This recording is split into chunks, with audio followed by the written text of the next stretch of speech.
4 bilateral agreements have been reached during President Maithripala Sirisena's official visit to China.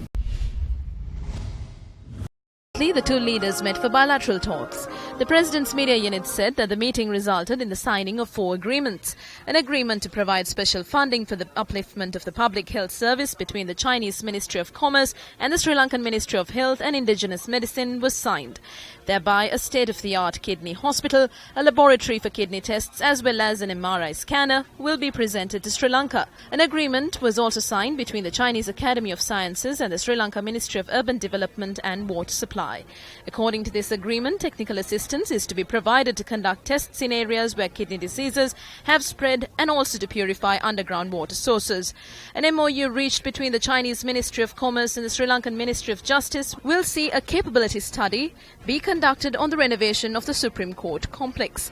Another agreement to provide training on Chinese technology to 2,000 young scientists provides Sri Lanka with a biotechnology laboratory as well as provide administrative and management training to state officials was reached between Sri Lanka and China. The Galle magistrate Nilupuli Lankapura ordered the Criminal Investigations Department to investigate the bank accounts of former Secretary of Defence Gotabaya Rajapaksa.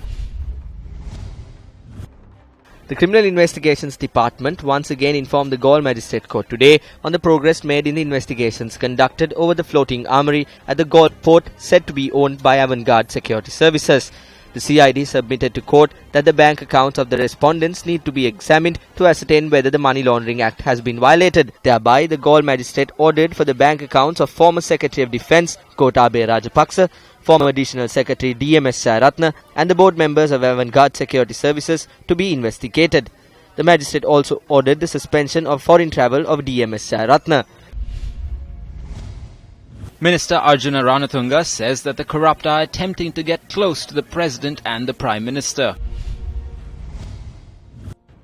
Minister Arjuna Ranatunga had addressed a letter to the President and the Prime Minister, taking into account the current political philosophy and the resulting culture. He adds that all must not forget that there are political conspiracies and maneuvers to paralyze the march forward and to bring back the family into the power.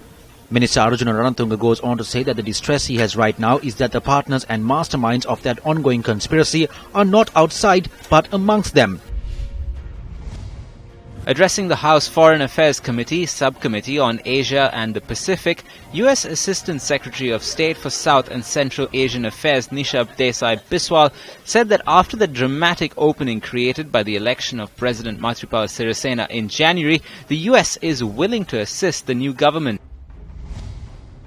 With respect to Sri Lanka, I think you're absolutely right to focus on some of the very deep challenges in terms of supporting reconciliation, and that is to address some of these longstanding issues of land.